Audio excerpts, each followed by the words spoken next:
نحمد نصلی علی رسول الکریم اما بعد فاعوذ باللہ من الشیطان الرجیم بسم اللہ الرحمن الرحیم۔ قرآن کی تفسیر کر رہے ہیں، سورہ یونس پر پہنچے ہوئے ہیں اور آیت نمبر 11 پر ہیں۔ وَلَوْ يُعَجِّلُ اللَّهُ لِلنَّاسِ الشَّرَّ اسْتِعْجَالَهُم بِالْخَيْرِ لَقُضِيَ إِلَيْهِمْ أَجَلُهُمْ فَنَذَرُ الَّذِينَ لَا يَرْجُونَ لِقَاءَنَا فِي طُغْيَانِهِمْ يَعْمَهُونَ۔ اس کا ترجمہ ہے، اور اگر اللہ لوگوں کو برائی پہنچانے میں جلدی کرتا جیسے وہ بھلائی مانگنے میں جلدی کرتے ہیں تو ان کی میعاد پوری ہو چکی ہوتی۔ چنانچہ ہم ان لوگوں کو جو ہماری ملاقات کی امید نہیں رکھتے چھوڑ دیتے ہیں کہ وہ اپنی سرکشی میں بہکتے رہیں۔ ان آیت کا پیچھے سے بھی تعلق ہے۔ پیچھے اللہ سبحانہ وتعالیٰ نے دو طرح کے انسانوں کا ذکر فرمایا۔ ایک تو وہ ہے جو رسول اللہ صلی اللہ علیہ وسلم آئے، آپ صلی اللہ علیہ وسلم کی دعوت کو قبول کیا انہوں نے اور دل سے ایمان لائے اور پھر نیک کام کیے اور اللہ تعالیٰ کے ہدایت کے مطابق زندگی گزارنے لگے تو وہ سبقت لے گئے، اجر و ثواب میں سبقت لے گئے، مقامات اور بلند درجات میں سبقت لے گئے۔ لیکن جو لوگ دنیا کی محبت میں ڈوبے ہوئے تھے انہوں نے حق کو جانتے ہوئے بھی اس کو نہ مانا، صرف اس لیے کہ وہ دنیا پسند تھے، اور دنیا پسند سے مطلب یہی ہے کہ وہ جلدی کا فائدہ چاہتے تھے۔ انہیں اپنا جو دنیا جو ہے اس کا فائدہ ان کو زیادہ واضح نظر آ رہا تھا، بجائے اس کے کہ وہ دور آخرت کی طرف دیکھتے کہ وہاں پر مجھے کیا فائدہ ہوگا۔ تو انہوں نے دنیا کو ترجیح دی، اور رسول اللہ صلی اللہ علیہ وسلم کے تمام نشانیاں پہچاننے کے باوجود بھی، رسول اللہ صلی اللہ علیہ وسلم کے حق لائے ہوئے حق کو پہچانتے ہوئے بھی انہوں نے انکار کیا اور برے انجام کا حقدار بنے۔ اسی سے تعلق ان آیت کا ہے کہ اللہ سبحانہ تعالیٰ انسانوں کی ایک کمزوری کو واضح فرما رہے ہیں کہ وَلَوْ يُعَجِّلُ اللَّهُ لِلنَّاسِ، اللہ تعالیٰ نے تمام انسان کا ذکر فرمایا کہ اگر اللہ سبحانہ تعالیٰ جلدی فرماتا لوگوں کے لیے شر میں، برائی میں، ان کو برا انجام دینے میں، ان کے لیے برائی میں، اللہ سبحانہ تعالیٰ اگر ان کی برائی کی کوشش کو، برائی کی دعا کو جلدی قبول فرما لیتے اور ان کے برے انجام میں جلدی کر لیتے تو پھر ان کا فیصلہ ہو چکا ہوتا۔ یعنی کہ جب انسان اللہ سبحانہ تعالیٰ کی نافرمانی کرتا ہے، سرکشی کرتا ہے، تو اللہ سبحانہ تعالیٰ کو پوری قوت ہے کہ وہ جب چاہے اس انسان کی زندگی کو ختم کر دے، اس کو جو مہلت ملی ہوئی ہے اس کو ختم کر کے اس کو فوری طور پر اس کو عذاب دے دے۔ لیکن اللہ سبحانہ تعالیٰ ایسا نہیں کرتا۔ اللہ تعالیٰ کے مقابلے میں بندوں کا کیا معاملہ ہے، استعجلہم، کہ وہ جلدی، استعجل کا کیا مطلب ہوتا ہے؟ جلدی طلب کرنا۔ سین اور تا جس فعل میں ہوتے ہیں مضارع میں، سین اور تا سے شروع ہوتا ہے، اس میں طلب کا معنی ہوتا ہے، تو وہ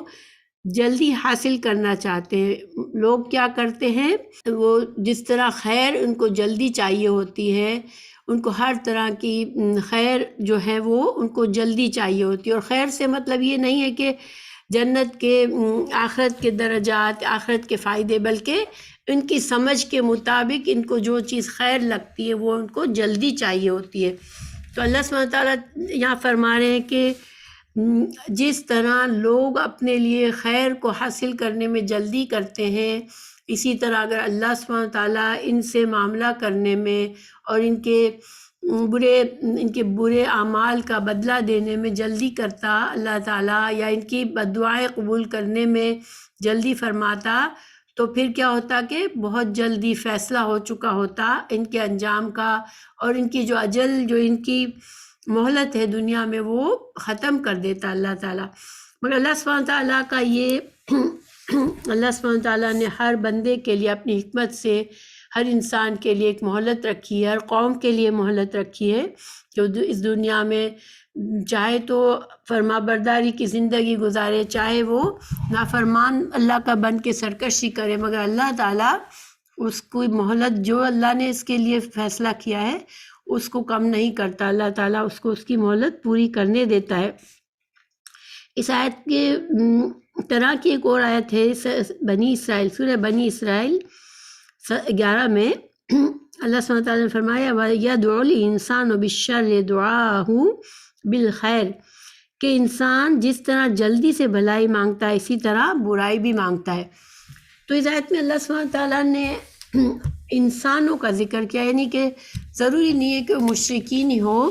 مشرک بھی ایسا کرتے تھے اور مشرکین بھی ایسا کرتے ہیں، اللہ کو نہ ماننے والے بھی ایسا کرتے ہیں، اور اللہ کے ماننے والے، خود کو مسلمان کہنے والے بھی ایسا کرتے ہیں۔ تو مثال کے طور پر مشرکین مکہ کی مثالیں ہمارے پاس ہیں کہ اللہ تعالیٰ نے فرمایا، اور جن قوموں کو اللہ نے انبیاء کرام بھیجے اور ان کو ہدایت کا پیغام ملا ان کو، لیکن انہوں نے دنیا کو پسند کیا، انہوں نے جلدی ملنے والی چیز کا انتخاب کیا، تو اللہ سبحانہ تعالیٰ ان کی مثال ہم نے دیتے ہیں سورہ صاد میں آیت نمبر 38 میں۔ اللہ تعالیٰ فرما رہے ہیں کہ مشرکین نے کہا اجل لنا قطنا قبل یوم الحساب، کہ ہم کو ہمارا حصہ جو ہے، جو ہمارا حصہ ہے، ہمارا حساب کے دن جو ہمیں ملنے والا ہے، ہمارے جو بھی بدلہ ہمیں ملنے والا ہے وہ ہمیں پہلے ہی سے دے دے۔ یعنی کہ جب ان کے انبیاء کرام نے ان کو ڈرایا برے انجام سے کہ قیامت کے دن تمہارا انجام برا ہوگا، تو انہوں نے ایک طرح سے استہزاء کیا کہ اب آپ ہمیں عذاب سے ڈراتے ہو تو وہ عذاب ہمیں ابھی ہی ہمارے لیے لے آؤ۔ اسی طرح اللہ سبحانہ تعالیٰ نے سورہ حج کی آیت نمبر 47 میں فرمایا یستعجلونک بالعذاب، یہ لوگ تم سے جلدی عذاب لانے کو کہہ رہے ہیں۔ تو مشرکین جو تھے، رسول اللہ صلی اللہ علیہ وسلم کے زمانے کے مشرکین نے بھی آپ صلی اللہ علیہ وسلم سے کہتے تھے کہ جس عذاب سے آپ ڈراتے ہو ہمیں وہ لے آؤ۔ اللہ تعالیٰ نے بنی اسرائیل کی آیت نمبر 18 میں، سورہ بنی اسرائیل کی آیت نمبر 18 میں بھی فرمایا کہ جو دنیا کی آسودگی کے خواہش مند ہے ہم ان میں سے جسے چاہے جتنا چاہے جلدی دیتے ہیں۔ دنیا جلدی آنے والی ہے آخرت کے مقابلے میں، تو آخرت کو آخر اور دنیا کو دنیا اس لیے کہتے ہیں کہ دنیا کا مطلب ہے قریب ہونا۔ تو اللہ سبحانہ تعالیٰ فرما رہے ہیں کہ جن لوگوں کو دنیا کے فائدے پر نظر ہوتے ہیں، ان کی ساری محنت خواہش کوشش صرف دنیا کے لیے ہوتی ہے، تو اللہ تعالیٰ ان کے لیے جو جتنا اللہ نے فیصلہ کر دیا ہے پہلے سے لحاظ سے ان کو آسودگی اور ان کو دنیا میں اللہ سبحانہ تعالیٰ اس کے فائدے دے دیتا ہے۔ مشرکین کی ایک اور مثال سورہ انفال میں 32 میں ہے، ٹھیک ہے۔ اللہ سبحانہ تعالیٰ نے اس میں فرمایا اور جب کہ ان لوگوں نے کہا کہ اے اللہ اگر یہ قرآن آپ کی طرف سے واقعی ہے تو ہم پر آسمان سے پتھر برسا یا ہم پر کوئی دردناک عذاب واقعہ کر دے۔ یعنی کہ ایک طرف تو وہ حق کا انکار کر رہے تھے اور وہ اس میں اتنے آگے بڑھ چکے تھے کہ وہ اپنی خود سری میں وہ اسی اپنے رویے کو ہی حق سمجھتے تھے۔ اللہ سبحانہ تعالیٰ سے دعا بھی انہوں نے کی کہ اللہ اگر تیرا دین سچا ہے اور یہ قرآن سچا ہے تو پھر اگر ہم نہیں مان رہے تو ہم پر آسمان سے پتھر برسا۔ حالانکہ یہ کتنی کم عقلی کی بات ہے کہ انسان اپنے لیے ہی شر مانگے، لیکن یہ انسان کا کھردلا پن ہے یا انسان کی جلد بازی ہے کہ وہ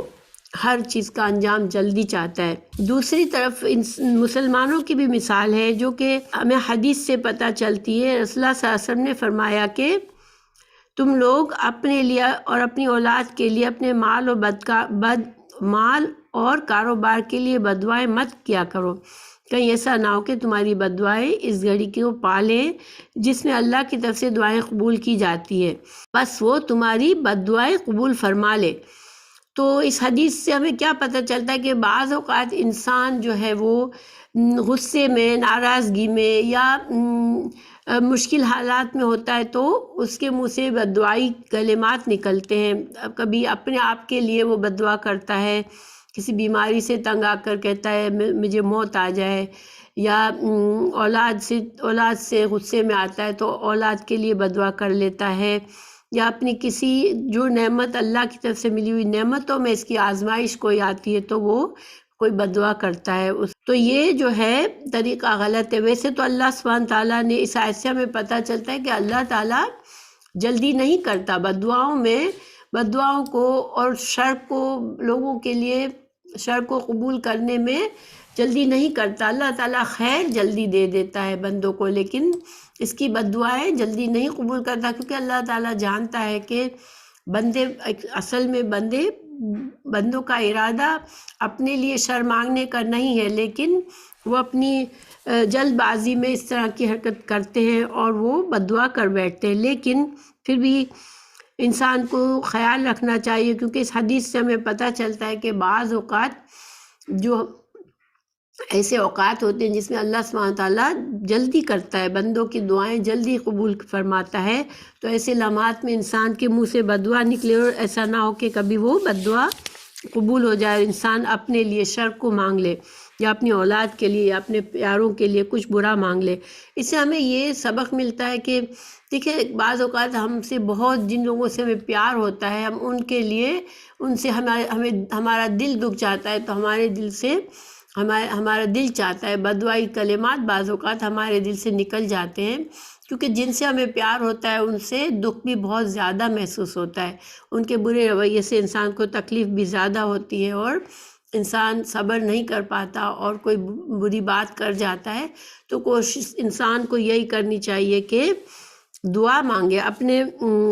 ایسے لوگوں کے لیے جو ہمیں ناسمجھی میں ہمیں تنگ کرتے ہیں،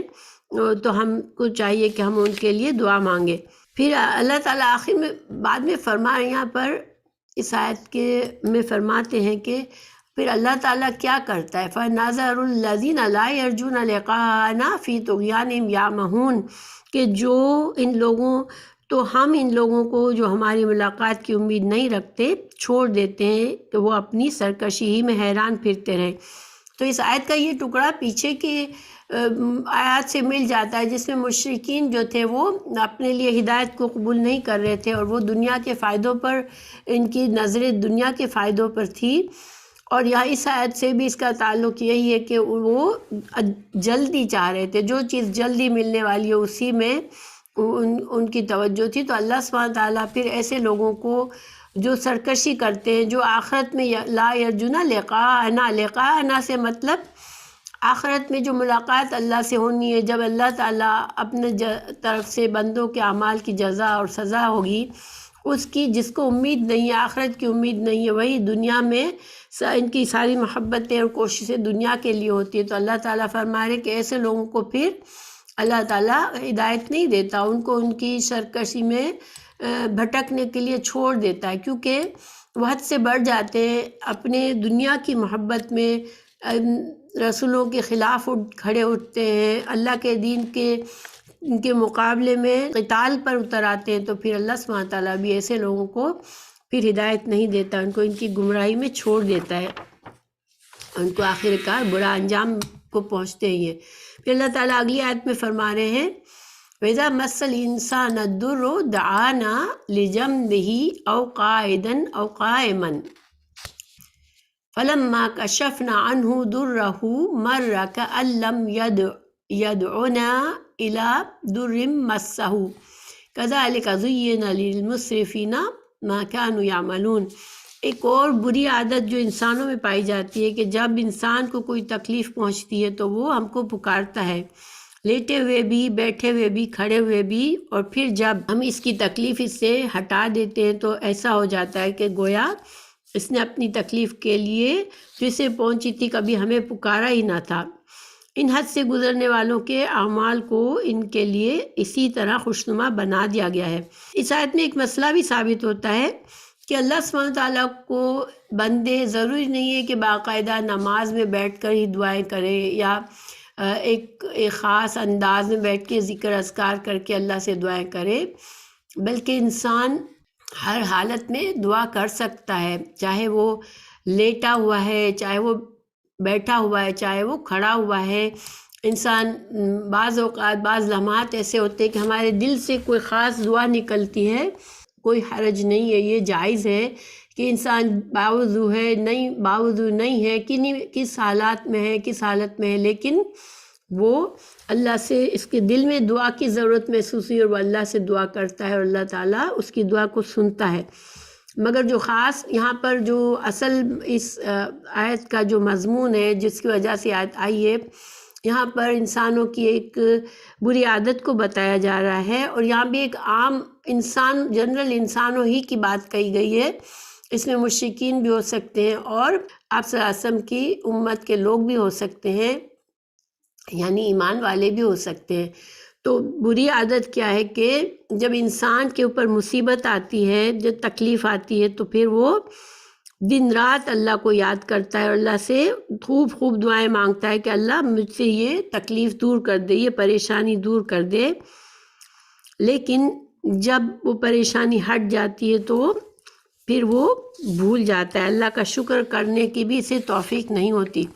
اللہ تعالیٰ سورہ ہود میں بتایا آیت 9 اور 10 میں، اگر ہم انسان کو اپنی کسی نعمت کا ذائقہ چکھا کر پھر سے اس سے لے لیتے ہیں تو وہ بہت نا امید اور بڑا ہی ناشکرا بن جاتا ہے، اور جب ہم اسے کوئی نعمت چکھائے اس سختی کے بعد جو اسے پہنچ چکی تھی تو وہ کہنے لگتا ہے کہ بس برائیاں مجھ سے جاتی رہیں، یقیناً وہ بڑا ہی اترانے والا شیخی خورا ہے۔ یعنی کہ مشکل میں تو وہ اللہ کی طرف بھاگتا ہے کہ اللہ تعالیٰ اس کی دعائیں قبول، اس کی مشکل کو حل کر دے، مگر جیسے ہی اس کی مشکل ہٹتی ہے تو یہ کیا سمجھتا ہے کہ بس ایک دور آیا تھا مجھ پر، مصیبت کی ایک تکلیف کا دور آیا تھا اور اب وہ زمانہ بدل گیا، اب میرے حالات سدھر گئے، اب مجھے کوئی تکلیف نہیں آنی۔ تو یہ جو رویہ ہے یہ صحیح نہیں ہے۔ لیکن جو مومن ہوتے ہیں، جو صحیح دل سے ایمان جن کا مضبوط ہوتا ہے، تو ان کا رویہ ایسا نہیں ہوتا۔ وہ رسول اللہ صلی اللہ علیہ وسلم نے مومن کے بارے میں بتایا کہ ایک مومن کا معاملہ عجیب ہے، جب اس کا ہر کام ہی خیر ہے، اور یہ چیز کامل مومن کے سوا کسی کو حاصل نہیں ہوتی۔ اگر اسے کوئی خوشی حاصل ہو تو شکر کرتا ہے، پس وہ اس کے لیے خیر ہے، اور اگر اسے کوئی تکلیف پہنچے تو صبر کرتا ہے، سو وہ بھی اس کے لیے خیر ہے۔ یعنی کہ ایک مومن جو ہوتا ہے، جس کا ایمان مضبوط ہوتا ہے، وہ دو حالتوں میں ہوتا ہے، کبھی اللہ کا شکر کرنے میں مصروف ہوتا ہے اور کبھی کسی مشکل آنے پر صبر کرتا ہے، اور یہ جو ہے اس دونوں معاملات میں اس کو خیر ملتی ہے، کیونکہ اللہ سبحانہ تعالیٰ قدردانی کرتا ہے اس کے شکر گزاری کا، تو اسے اور دیتا ہے اور نعمتیں دیتا ہے، اور اللہ سبحانہ تعالیٰ اس کے صبر کو پسند فرماتا ہے، تو اس کی آزمائشوں میں یہ کامیاب ہوتا ہے اور اس کے بلند درجات ہوتے ہیں۔ تو دونوں صورتوں میں اس کو فائدہ ملتا ہے۔ اللہ سبحانہ تعالیٰ نے یہاں پر فرمایا کہ کذالک زینا للمسرفین ما کانوا یعملون، جو لوگ حد سے گزر جانے والے ہوتے ہیں، اللہ کی حدود کو پار کرنے والے ہوتے ہیں، جو سرکشی کرنے والے ہوتے ہیں، مسرف جو ہوتا ہے وہ حدوں کو توڑنے والا ہوتا ہے۔ تو اللہ سبحانہ تعالیٰ نے جو بندوں کے لیے پابندی، جو بندگی کی حدیں مقرر کی ہے، ان کو توڑنے والوں کا جو ہوتا ہے ان کے ساتھ ان کا کیا نقصان ہے کہ ان کے برے اعمال جو ہے وہ ان کو خوبصورت لگنے لگتے ہیں، ان کو سجا دیا جاتا ہے۔ اب ان کو کون خوبصورت کر دیتا ہے ان کے برے اعمال کو؟ تو دیکھیں، ایک تو جب اللہ تعالیٰ کی نافرمانی میں اڑا رہتا ہے تو شیطان اس کے اوپر حاوی ہو جاتا ہے، اور وہ اس کے برے اعمال میں اس کو خوش کرتا رہتا ہے کہ یہی تم صحیح کر رہے ہو، تمہارا یہی طریقہ تمہارا جو ہے وہ بہترین طریقہ ہے۔ وہ اس کو اس کے گناہ کو پہچاننے نہیں دیتا کہ وہ اپنے گناہ سے باہر نکلے۔ قرآن میں فرمایا، شیطان کے بارے میں قرآن میں فرمایا وَزَيَّنَ لَهُمُ الشَّيْطَانُ أَعْمَالَهُمْ، سورہ نمل آیت نمبر 24 میں، کہ جو لوگ اللہ کی نافرمانی پر اڑ جاتے ہیں تو پھر شیطان جو ہے وہ ان کے برے اعمال کو ان کے لیے خوشنما بنا دیتا ہے، اور وہ پھر ان کے لیے ہدایت کی طرف پلٹنا ممکن نہیں رہتا، کیونکہ وہ اپنے گناہوں کو ہی اچھائیاں سمجھتا ہے، اپنے برے اعمال کو ہی اچھا سمجھتا ہے، تو وہ